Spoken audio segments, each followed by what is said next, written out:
Class 10 first summative geography suggestion. 5 নম্বরের হচ্ছে নদীর ক্ষয়কার্যে গঠিত 3টি ভূমিরূপ। এখানে হচ্ছে ছবি, উদাহরণ, বৈশিষ্ট্য দিয়ে লিখতে হবে। তারপর বায়ু আর জলধারায় মিলিত সঞ্চয় কার্যে গঠিত ভূমিরূপ নিয়ে আলোচনা করো। মৌসুমী বায়ু, ভারতের জলবায়ুর উপর মৌসুমী বায়ুর প্রভাব।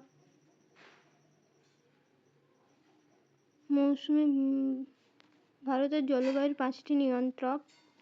ভারতের পশ্চিম উপকূল ও পূর্ব উপকূলের মধ্যে পার্থক্য গুলোই। তারপর হচ্ছে 3 মার্কসে হচ্ছে সব মোহনায় বদ্বীপ গড়ে ওঠা অনুকূল পরিবেশ, করমণ্ডল উপকূলে দুবার বৃষ্টিপাত হয় কেন?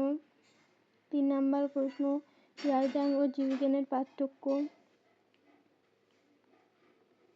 মরু অঞ্চলে বায়ুর কাজ প্রাধান্য পায় কেন? উত্তর ভারতের নদ নদী, দক্ষিণ ভারতের নদ নদীর মধ্যে পার্থক্য। হ্রস্বমতন ও ড্রামলিনের মধ্যে পার্থক্য। অরণ্য সংরক্ষণের উপায় লেখো। নদী উপত্যকা মানে আই আকৃতির উপত্যকা, ভি উপত্যকা, হিমবাহ উপত্যকা মানে ইউ আকৃতির উপত্যকার মধ্যে পার্থক্য। বারখান বালিয়াড়ি ও শিব বালিয়াড়ির মধ্যে পার্থক্য।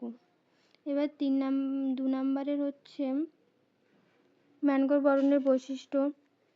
দুন কি, উদাহরণ।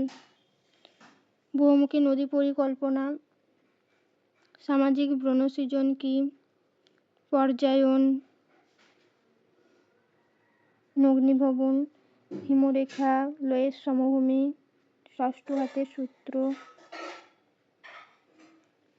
পুঞ্জিত ক্ষয়, মৌসুমী বিস্ফোরণ, ইনসেলবার্জ, কয়াল। লোয়েস সমভূমি কি, ধারণ অববাহিকা কি, উদাহরণ। ছবি দিলে ভালো, প্রপাতকূপ। এই কোশ্চেনগুলো করলেই হবে।